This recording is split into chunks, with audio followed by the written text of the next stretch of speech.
Yes! Welcome back. It's another episode of Discombobulated. Episode, I don't know about you, but this show turned 22 years old. I've been doing this show for about 22 years now, and I have about, I listen. So it's good to see you guys. I'll tell you how you know you're in a good mood. When you wake up at 5 a.m., 5 o'clock in the after midnight. Is that what AM stands for? Hold on. Hey, Siri. I don't have one of those in this room. Oh, wait, no, hold on. Can I ask my phone? Hold on. Yeah. Hey, Siri. Oh, I got to unblock her. Oh, this is off to a great start. Isn't it? Hey, Siri. What does AM stand for time? The terms AM and PM Not radio. are abbreviations of the Latin antemeridium before midday and postmeridium after midday. Oh, This answer is from Wikipedia. okay. It's the Latin term ante meridium, which they say we don't use, but it's like we're still kind of using it. Right. Okay, cool. So yeah, I woke up that early, went to bed also early for Bob.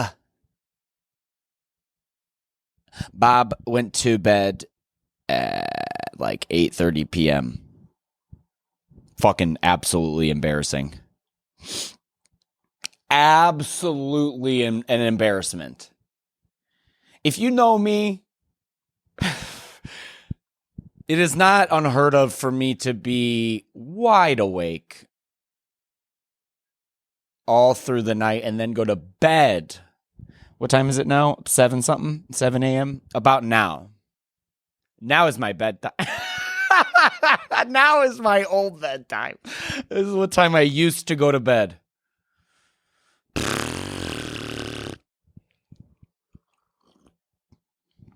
But now I'm getting up at this time, feeling good, doing morning routines. I added a new routine because I saw it in a video, and I was like, I could do that. It's not push-ups. It's not something you order online. I watched this. There's a video I saw on Instagram. And all you do, brush your teeth with your left hand, or your non-dominant hand. I am a right-handed man. And I try to use my left hand to do certain things every once in a while, you know. Every once in a while, you'll try to write your name and you'll look like a fucking kindergartner. And then sometimes you try to, you know, brush your teeth with your left hand.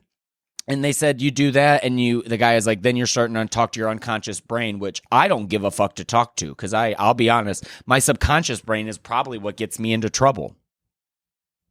So I don't know if I really want to talk to him right now. So my unconscious brain, you talk to your subconscious, whatever, one of them. That's what the guy said. Brush your teeth with your left hand. And then this part's a little fucking like, you know, might lose some people. I don't even love doing it too. It feels fucking ridiculous to me, if I'm being honest. Like, and I do love myself, but they're like, then you 10 times in the mirror, you have to say, I love you. And I'll be honest, I start looking away. I can't even look at myself. I've told other people I love them. And I do. I'm like, I love you. And I put it out, and then you look in the mirror, and I'm like, I love you. And I open my cabinet. I'm like saying it into my mirror, and I open it up. I'm like, I love, and I'm like, I guess I'm saying it to my Sensodyne toothpaste. Bobby, you use Sensodyne? I sure do, and I think you should too. Or your teeth are gonna rot out of your head there. Rot out of your head there, matey.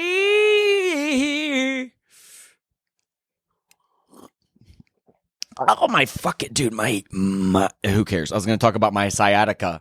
I'm not that old. I'm not going to use Sensodyne and talk about my sciatica fucking 5 minutes into the pod. But yeah, so I do that. So this is what you do. So the middle part's a little weird. Yeah, I guess it's a little, but it's good. Grow up. So you do that. So you brush your teeth with your fucking left hand, and then you say, I love you 10 times in the mirror. And then you hyper-oxygenate yourself for 25 breaths. And you got to be careful with that because every time I do it, my toes get tingly and I feel like I'm going to blast off into space. But I tell you what.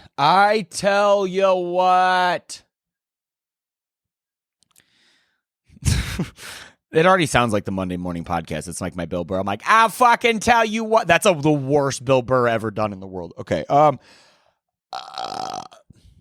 But I've been doing it, and dude, it really does help. And you know how I know? Because I kind of hit a wall with it on like this. I think it was the second day because I've been fucking stressed. I'm sure you have too. It's that seasonal depression time. If you have that, it's fucking November. If you have that, it's cold. There's nothing to watch.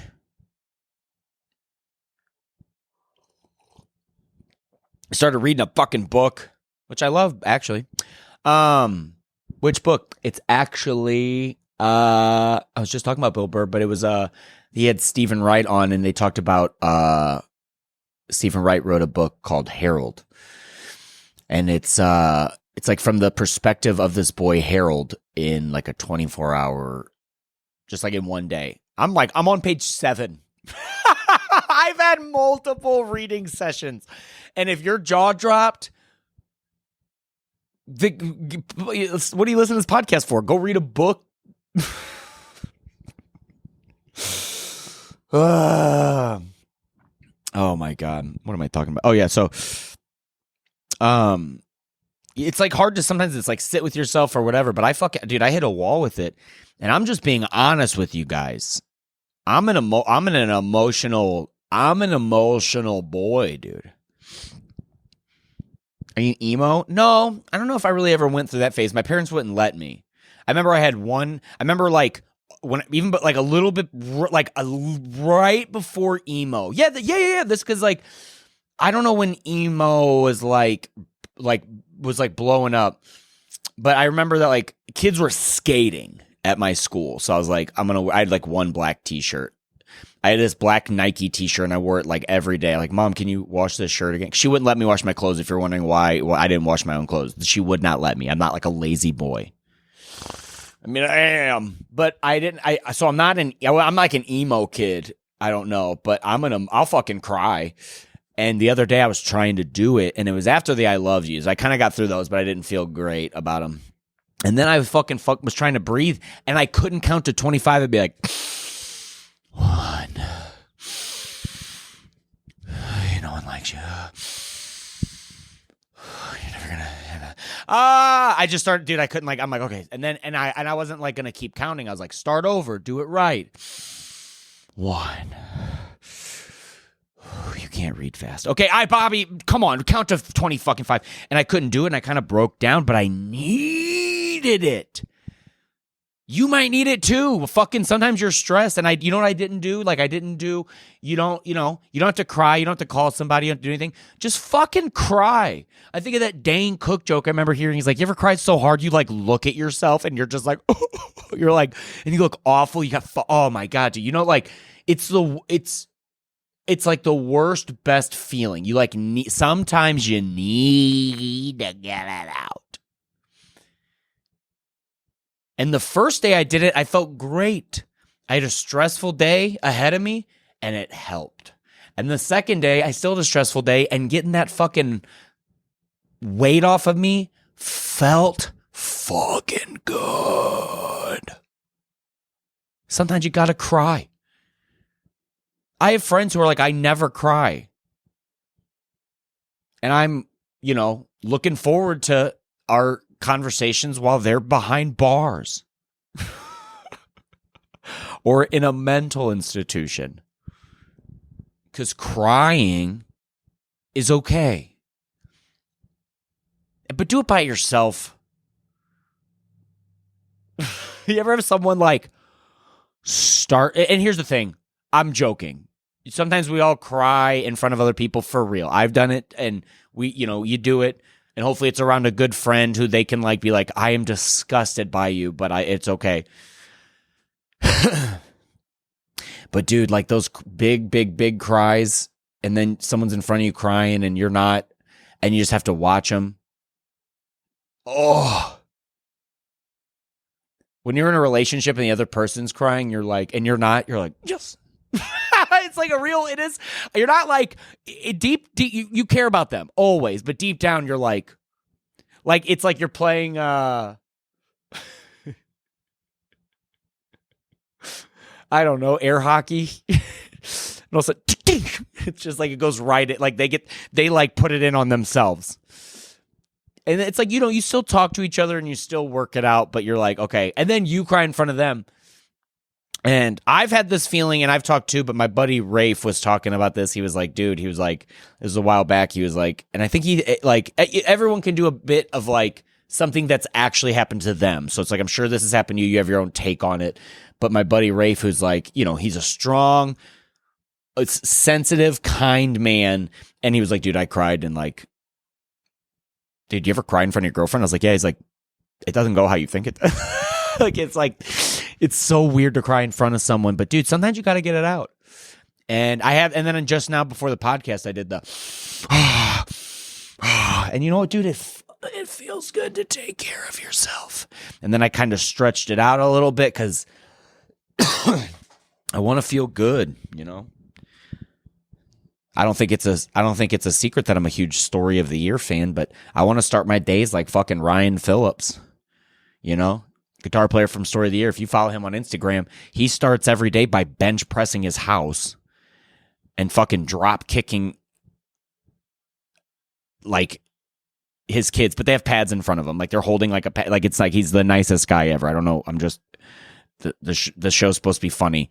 He's fucking windmill kicking like in his backyard, doing handstands. Oh my God.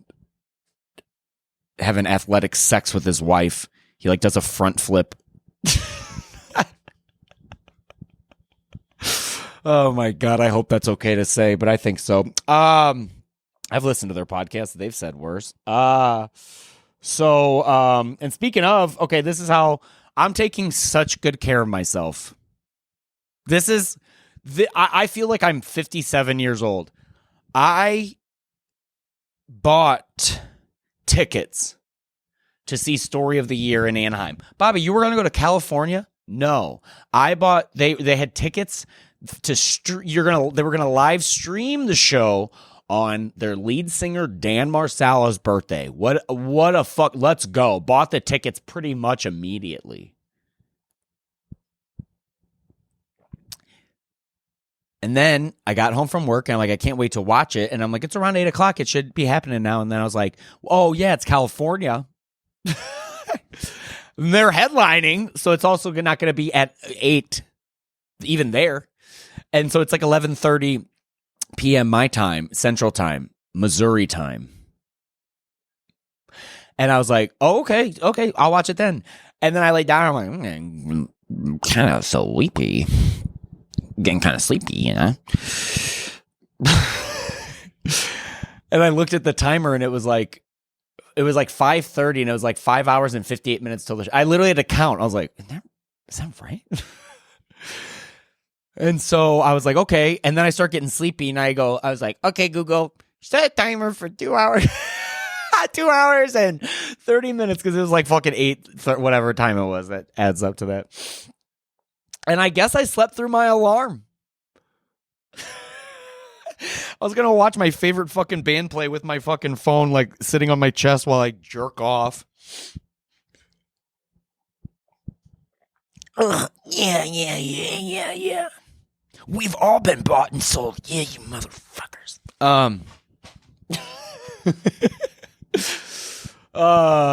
And so I slept through it and I woke up and I was like, oh no! But I woke up and it was like 5 a.m. I like just missed it. And then so I looked and it was like, I knew this before. So I set an alarm, but it was like, which I respect this. I think that's how it should be in some ways. And then like maybe like put it in an archive and they can release it later like they're doing with like other live streams that they've done. But they, it's like not available anymore. So I hit up the Story of the Year Discord because nature is cruel but fair. I'm not the first person to say that. I think they said it on Wild Boys. Or something like that. But even though I love that world, I do think that someone maybe in the Discord, Story of the Year Discord, had maybe somehow, even if they recorded it. You know how people record concerts with their phone and then you'll like watch those? But they have like a good camera or whatever. I was like, I hope someone did that, but like from their couch. Like they recorded the recording. It couldn't get farther back. It's like I want a bootleg. I want boots on top of boots legs, and I just want to watch it. You know, and here's the thing: if you're like, that's not respectful, Bobby. I mean, I fucking paid the $13.99. No, well, that was including tax. It was $12.99, and I don't know if there were taxes because I didn't give a fuck. I just wanted to watch it. But why are there taxes on that? Oh, because okay, whatever. Didn't we leave our parents' house in Britain? Dude, what? Dude, America is so much like our parents. It's like they complained about what their parents did, and they're like, fuck you, and they followed no rules, and then they left. And then they did the same thing. They're like, fuck you, Britain, we're not paying your taxes. You think we like tea? We're going to put it in the river. Wait, the Boston Tea Party it was in Boston, but that's on the coast. Did they put it in the ocean or in like does it all go to the ocean or does the ocean push the river down into the, Bobby, don't be that stupid. Oh, I'll try. Okay. So then, but they put all the tea out there and they're like, fuck you. No taxation without representation. And who's representing me? I guess my representatives. Those guys you call when you leave a voicemail and you're like, I know for a fact they sit down and listen to these. Hi, I just wanted to call and I had to say this. And this is what I think because I voted for you and I want you to, you represent me. And I know that they listen to all of those. They're very serious about that. I'm also a sarcastic person from time to time.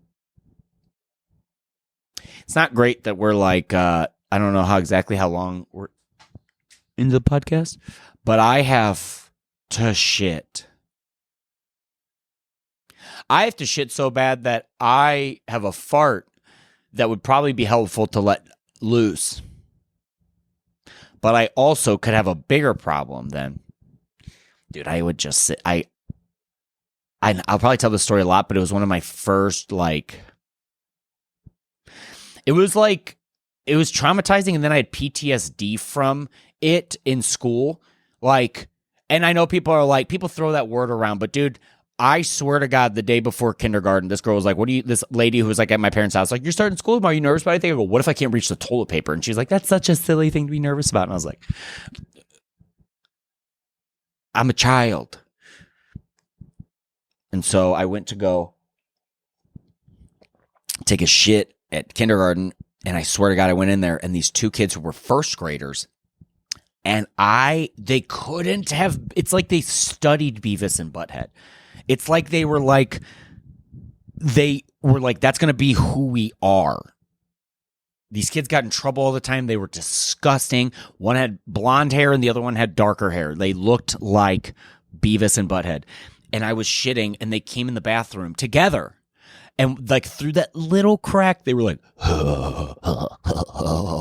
he's shitting. I was like, could you please leave?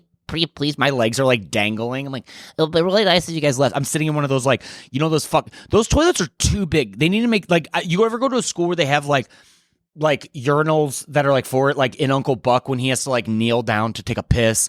Like that is what they need for like the toilets too. Like make a little toilet for their like you could literally lose a kid in a toilet. And you sit down on those black toilet seats that like are just as soon as you sit down, it's like this might be the coldest thing I've ever touched. So I'm sitting on that for holding on for dear life. And these fucking first graders come in and they laugh at me.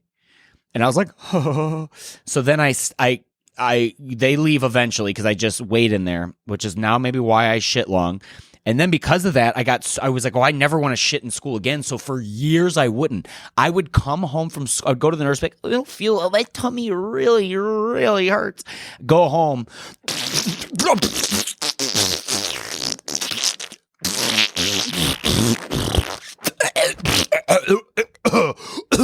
My asshole coughs. I do that.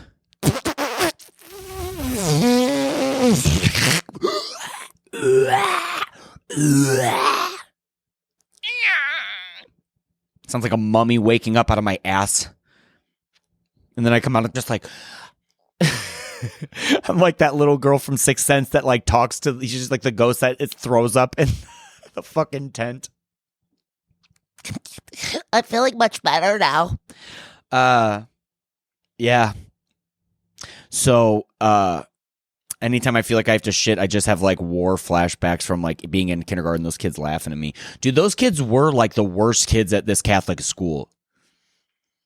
I went to a Catholic school until fucking 5th grade.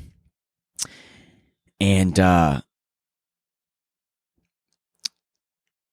there was like, we would have to like change for gym. And what we would do is all the boys would go at one time and change. Or no. We would all go and like stand in line, and the boys and girls would go in there, and like you would change in the bathroom. We didn't have like a locker room, I guess, at this fucking Catholic school that cost a lot of money to go to. I remember we were changing, and then somehow like the doors were like not meant to be propped open. You know, but I think they had like those things that like they could be. I don't know, like they might have done it. I don't know why. And they would like leave them open, like air them out, like when people pissed all over the ground or whatever. But I guess one of the girls left and like opened up the door and it like stayed open. And all I remember is like we were walking by because it was, again, these kids were older than me. There was the kids a grade above me. And we were like walking through the hall or whatever. And I remember seeing that fucking kid being like, doing that laugh. And the door got locked open. And the kid was like, there was a girl changing, and he like saw her, and they were like, the teachers were like, what the fuck? Like my memory of it, and I know they just were like, get it, like move aside, like you can't do that, and they like pushed him to the side. I swear to God, my memory of it was that they were like, get down, like they put him down like on the ground and put his arms behind his back. I was just like, oh my God, like this kid is the worst. You know what I mean? Like this kid's the worst kid because everyone else like we just didn't do that shit. Oh, dude, I got another, like, not a poop story, but an undies story. Okay.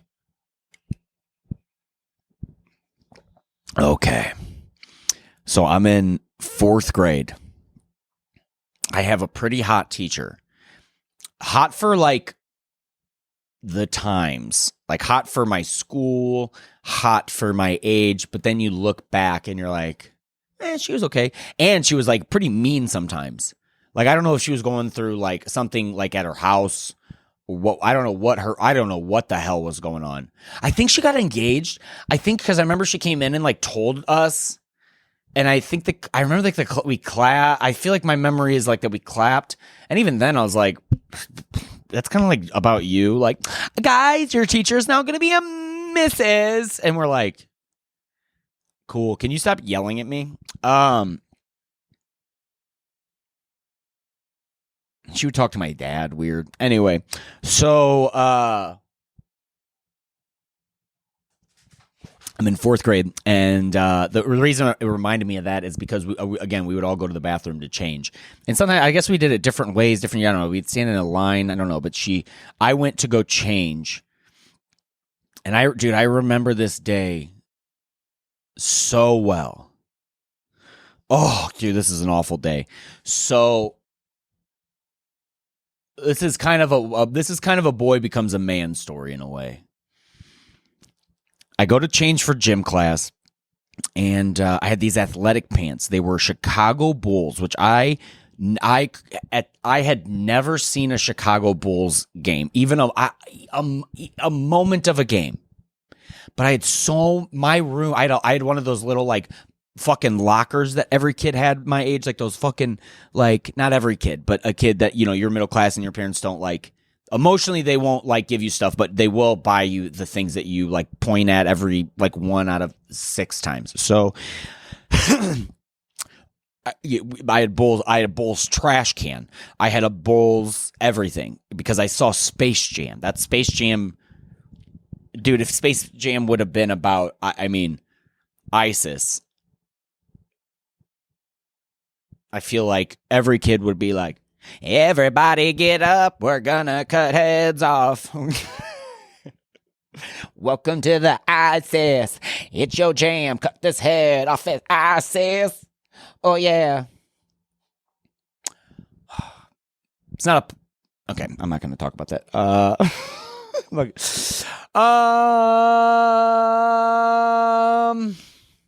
Oh yeah. So I had these Chicago Bulls pants. They were tearaway pants, dude. If you have never had tearaway pants, get online right now and buy them. They have snap. I wonder, they've probably made the snaps better now. But when I was a kid, it was basically, you know, we all have, you know, there's like athletic pants. It's like they're that material. And then snaps that are made out of, I don't know, the back, like, parts of bullets, dude. They're the heaviest buttons you've ever had because you'll rip them off. And if you have pants and you're a kid and you're like shorter, as you rip them off, because it's like a whip, one of the bottom ones will come up and hit you somewhere, and it'll be like someone threw a rock at you. So I had these fucking but it's the best feeling ever. You tear away your pants. And if you're like me, they start to get, you know, sometimes you want to undo the bottom ones and ride your bike, and it'll get caught in the chain, and you'll be pretty far from your house, and you'll just be in your underwear. Dude, you ever been riding your bike and your pants just get torn off of you? Tore off? I don't know what happened. I don't know the grammatical definition, but I will tell you that I fucking was not. I was really scared. I went home and like tattered. I'm like, oh, and I came home and the material was like whatever like gym pants are made out of. I don't know what that is. That like sleep. And I go, Mom, can you sew this? She's like, you can't. I'm like, Mom. She's like, we have to throw them away. But I loved these fucking tearaway pants. And so I had these pants for gym. And so you go to change for gym class. 4th grade. I don't know how old you are in 4th grade. I don't know where I am in my life, but this is definitely a boy becomes a man. So I go to change my clothes, and I come back, and I'm in my gym clothes, and everyone would go, you know, we're all sitting in class. I guess I don't know what. I guess we changed, and then we all walked single file down the hallway to the gym. That's where it was. So we all get changed, and then we're sitting in class. And my teacher walks in. So imagine you have like, at this point, possibly the hottest teacher you've ever had, even though, again, that's just from my perspective at that time. I was like, okay, so, and then she walks in and she has a pencil in her hand. And at the other end of that pencil is some Whitie Tighties. Some might call them Whitie Tighties. I would call them my Whitie Tighties. Something that I don't know a 4th grader would have a dream about was currently happening to me in real time. She held up her underwear.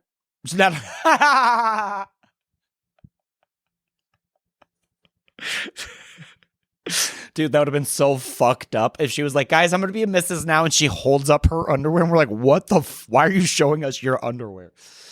They have poop on them. They have a poop stain. Oh my God. So, by the way, side note, I just thought about this, so I have to say it. If guys wore thongs, like if it was that way, if it was more popular for girls to wear like boxers and boxer briefs like we do and stuff and whitey tighties, and guys wore thongs, oh my God. Not only would they be covered in poo, but they would already make ones now that's like the new men's thong, all poop resistant. Like,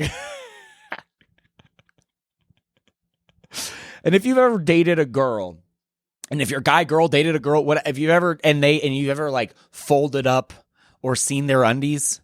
Like, you know, we all have the ones that have like some stains in there, you know, or whatever. We got some ones that aren't great. That's just how we are. But man, for real, their thongs, I'm like, they still look great. How you do that? It goes in there. Anyway, so my teacher is currently holding my underwear in front of my class. And do you know that feeling you get when like you're in, like someone's like says your name, like if someone's like Bobby, that feeling you get that like someone yells your name at you and you're a kid and you still like, you have it like at some point you somehow you start to get over that a little bit. And you know, you kind of have to go through that thresher of like, and so they'd be like, Bobby. And I'm like, oh, yes. And you feel bad. Or like they put your test down face down because your grade's so bad and you flip it over and you're like, I flunked. You got an F. You got a bad grade. That feeling you get where your heart drops, something bad happens. Someone's like, oh my God, you know, like you might have an STD, not at fourth grade, but when you grow up, like that feeling that you have, that when your heart drops. If you're an adult and mushroom takes in, whenever you start to be like, oh, I forgot this is how it feels. When that feeling takes place, that happened to me the hardest it could ever happen. My whole body got hot. I felt like my face was just like dripping down my own body. I was just like, oh, I wanted to disappear. I wanted to die because my teacher was holding my fucking underwear in front of the entire class. And I was in Catholic school. There was, I might be saying this wrong, but I think there were 60 kids in my grade. It was 30 in one class, 30 in the other class. And then every year people would be like, the school sucks, so it got less and less and less. And I remember she was holding it in front, and I am such an honest person. And I was talking about my subconscious earlier, but I do think that my brain was like, you sit the fuck down. I swear, if you stand up, you cannot be underwear boy. I don't care if you think you're going to die in hell because you lie and you're not being honest, and being honest is good, and that's what you're scared to not be honest. If you say this right now, I won't be here for you anymore. I was like, don't say anything. And as I'm like wrestling with this feeling and I feel like I want to die, she's like, my teacher was like, dude, she was like, I felt like I was I don't know. I felt like I was in a interrogation room. Whose are these right now? If you don't say it, you're fucking out of here. Like I was so scared. I was like, oh, and I remember all these kids start like quickly girls easily. They're like, because they don't like girls are like, I want people to know I don't wear those. We're like, they're like, the girls like, yeah, not right, not mine. Those are boys. Okay, so now if we're playing Guess Who, fucking okay, half the room's out. Okay, cool. And people are laughing, and guys are like, dude, I wear boxers, and I'm like, what? And people are starting, yeah, right, dude, I wear boxers too. High five. Kids are starting lifelong friendships. And I have to shit, and I can't because I don't go shit at this school in the last fucking 4 years I've been here. 5. I don't know how you count kindergarten. I haven't shit at this school or whatever. Now she's holding my underwear up there. This is not a dream. You are not dreaming right now. This is not a whitey tighty nightmare. This is the real thing happening to you right now, buddy. And everyone's like, fucking, yeah, right, dude, I wear boxers. Kids are like literally, like, everyone's like, if they're not your underwear, they're giving you half days. You get to go home. They're inviting members of the other class to come in because I guess what had happened. Why, Bobby? People are like, "Why is your under? What happened?" I guess they fell out of my fucking those gym pants I was wearing because I wore them the day before. My mom said they were okay to wear again and didn't need to wash them. When I took them off, I had my underwear inside them still. And when I was walking down, I guess they fucking fell out somehow. And then while I was walking by, maybe I didn't see them. Maybe I wanted to not. I don't know if I noticed. My underwear were on the ground and my teacher noticed. She should have thrown them away. Let the kid go commando.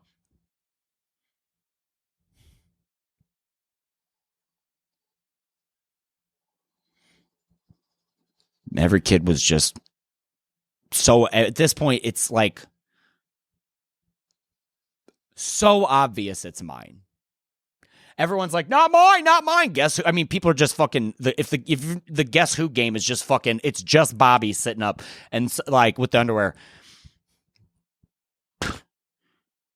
And I'm like, whoop. And because my grandfather worked at this school, he was the deacon.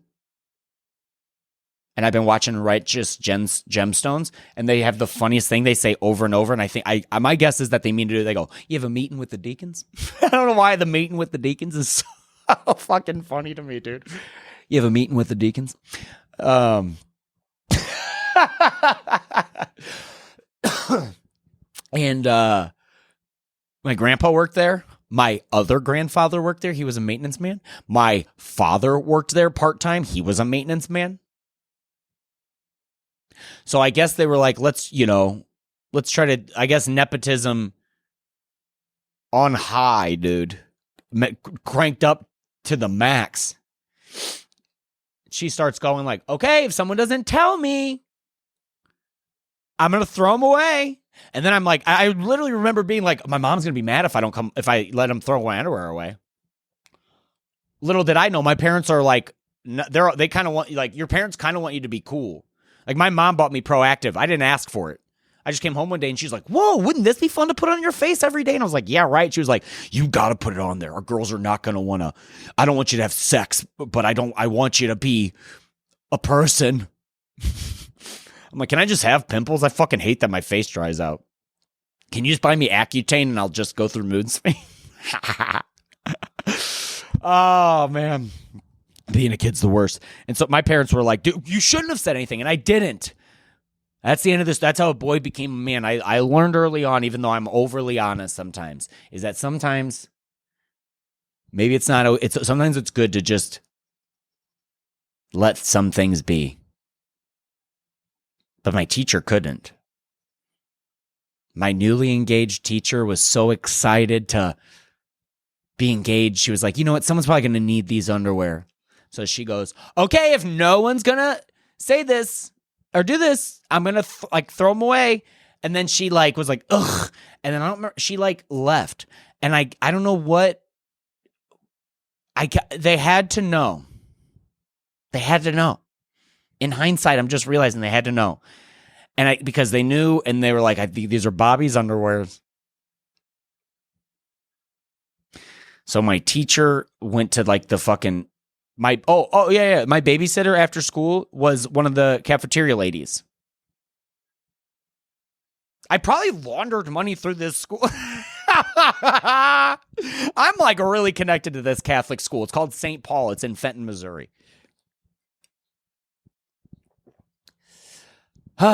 And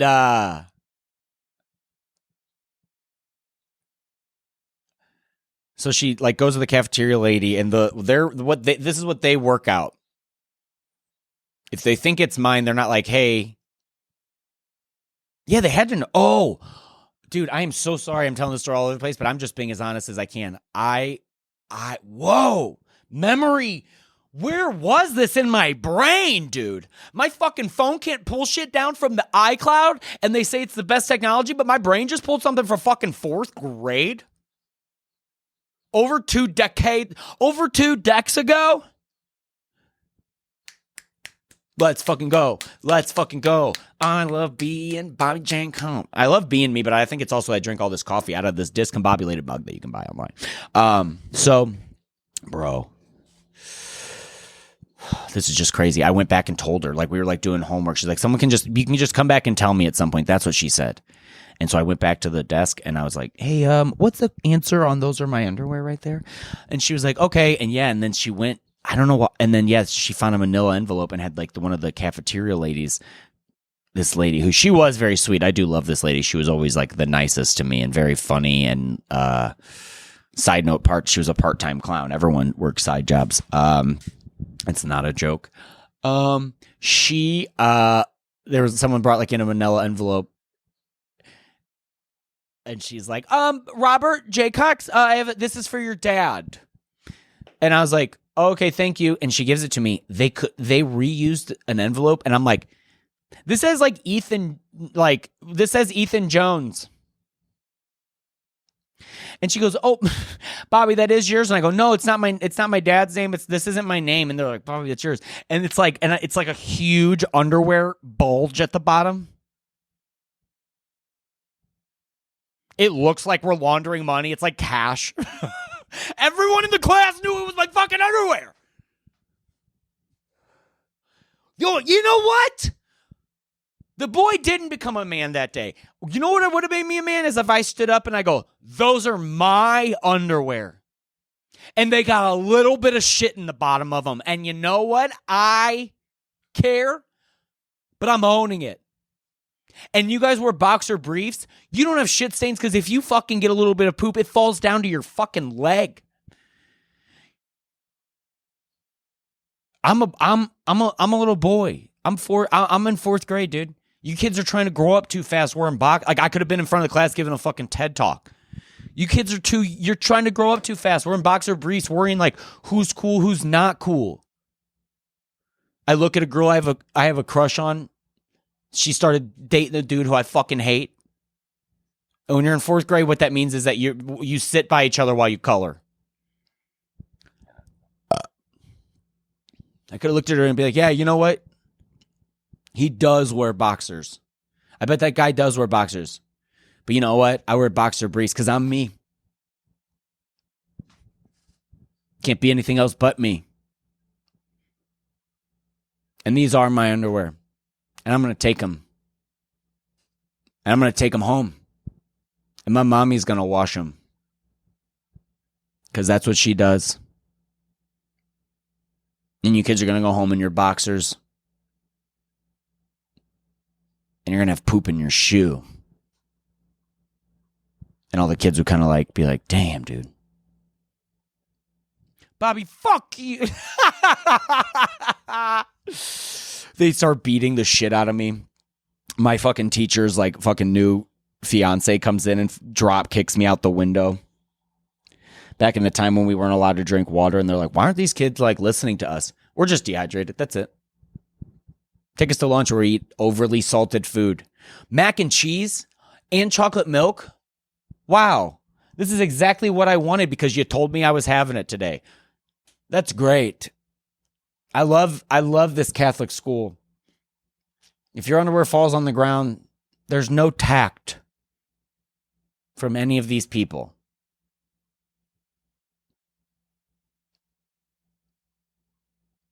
And if there's a moral to the story, it's just own your underwear. Whatever kind of underwear you wear, that's what you wear. I like boxer briefs now, just being honest. And I'm still searching. I think you're always searching for the right underwear, aren't you? You know, when you're a kid, they tell you it's Tightie Whities, and you learn very quickly these are the worst underwear that anyone's ever made. I remember seeing my Uncle Don, God rest his soul. He's still here, but when you see your uncle in their underwear, a part of both of your souls die. And I remember seeing him in Whitie tighties, and I love that man. And looking back, I'm like, why? I've tried them on. I have some. I did a music video where I wore them, and so the other day I tried to put them on, and god damn it, does it feel like someone's just like got you against the wall, choking your neck. Not hard, but hard enough. And every time you try to escape, it pinches you. So, it's not those, but then, and then I did try boxers. And you know what? I fucking hate I don't even understand, like, when people are like, I like my dick to be free. I'm like, you know what? I don't. I like a little bit of, like, a confined space for my dick. I think that my dick has I don't think my dick needs to be just like roaming free. I don't think my dick just needs to be swinging from each side of my leg, being like, what's up? What's up? What's up? What's up? Like, I don't think my dick needs to be like a pendulum all day. I think my dick does need to be like in a straight jacket and be like, you're going to sit right there. And then, when I take a shower, it gets a little bit of free time in the yard. So that's good. But then sometimes, every once in a while I get to, I'll have a little bit of like, I'll have a little bit of sex, get a little conjugal visit in, but then it's all right. Let's get that. You got to go back. But it's not so bad. It's not, I'm not putting them back in Whitie Tighties. I'm not putting them in a padded cell in a straitjacket.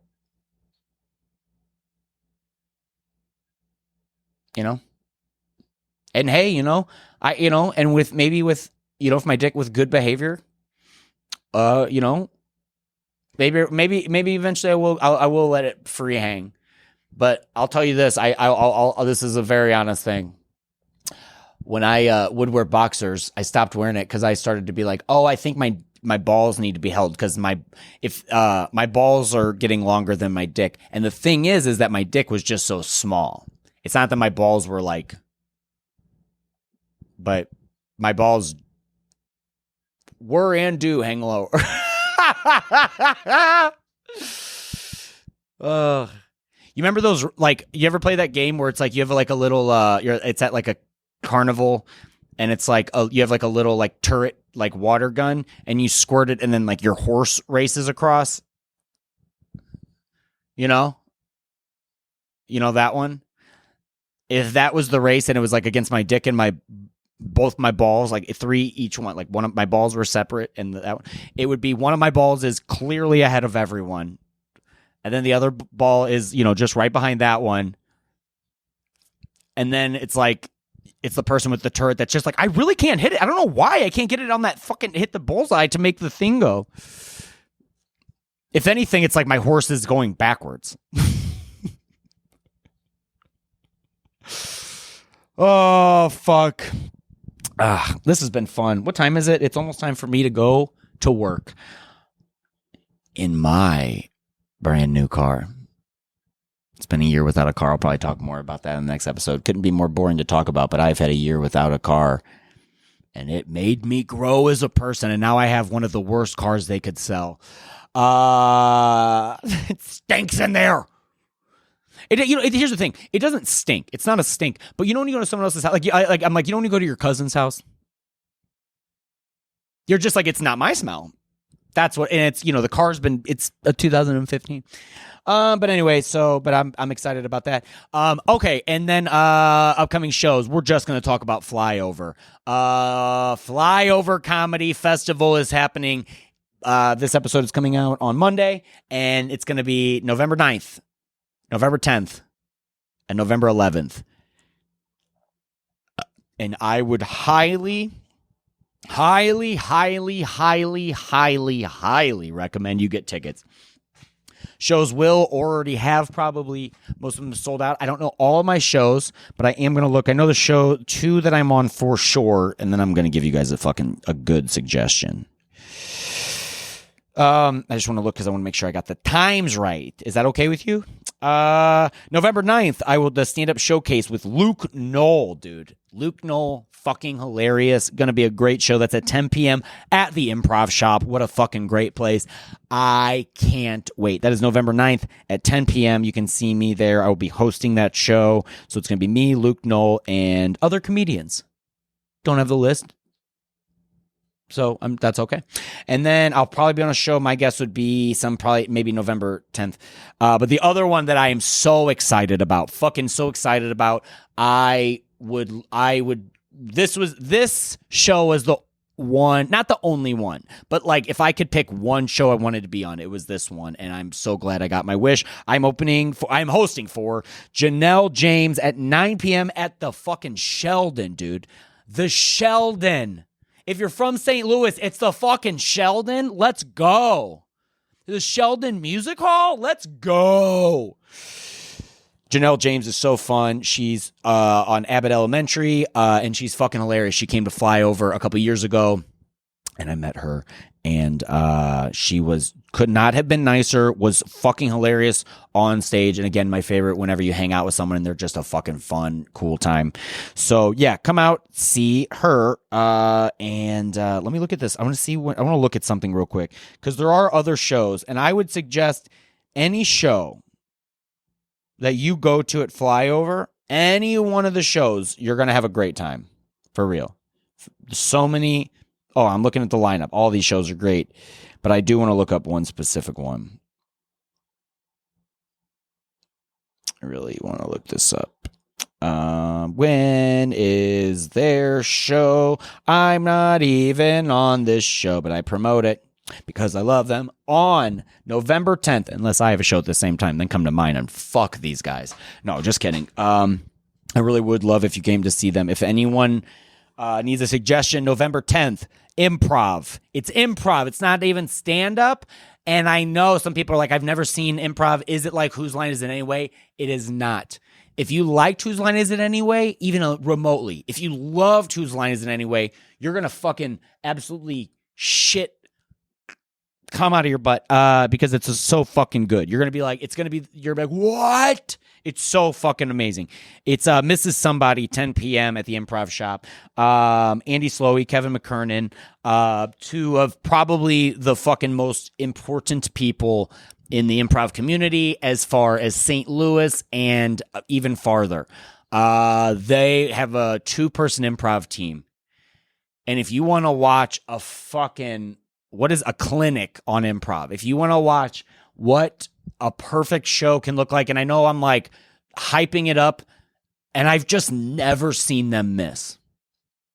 They're so fucking good. How they play with each other, it's truly amazing. It's absolutely an incredible. It really, really, really, really, really is. So, if you've never seen long form improv before, you should go see that. Basically, I'll kind of explain if you've never seen. Long form improv is like, if you've seen stand up, you know how like if someone's like, "What do you talk about?" You're like, "Dude, it's fucking 45 minutes. What do you mean? What do I talk about?" It's a lot of things, but you keep your attention the whole time. They make their own whole world. And a lot of times all of the stories all link together. It's like one whole thing. They make it up on the spot and it's like a story and they jump in and out of characters, people who have to be other people. It's 2 of them.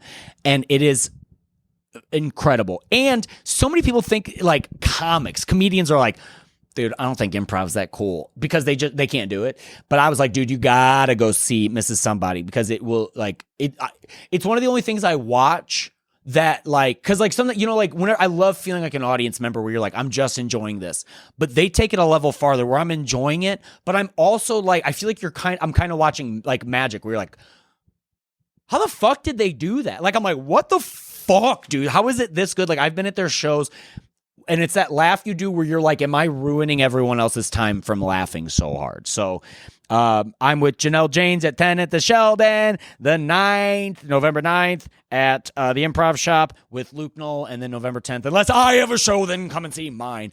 I would highly recommend you go see Mrs. Somebody. They're incredible. They really, really are. And every time I see them, they make me wish I did more improv. But here's the thing. When you see someone who does good improv, you really have to give it to them because, I mean, it is a true passion because sometimes like I always want to do more improv, but it's like to be on a team and it's practicing and it's like it doesn't pay. You put money, money only goes into it. And so that's why when you see someone who's amazing at it, you know that they're like, oh, they really care about this craft. Because stand up, even though it pays sometimes almost nothing, it's still, you can sometimes break even. But with improv, and it's just the world of it. Sometimes it's like fucking, it can be expensive to, set up any of that shit. So I'm always very, very impressed when I see great improv, and I fucking love when stand-ups like to make fun of it because I'm like, you couldn't do it. You think you can make up fun of it, but it's just, you couldn't do it. But anyway, that is the end of it. That's all. That's the whole fucking podcast this week. We are at, oh, dude, it's fucking over 50 minutes. It's good for you. And I have to piss and shit everywhere. Ooh, I'm getting messages. Hold on. What was that? Getting some, okay. And I got to get going to work. So you're awesome. Thanks for listening. Go buy some merch online. Hit me up. I love you. Good night. Bye.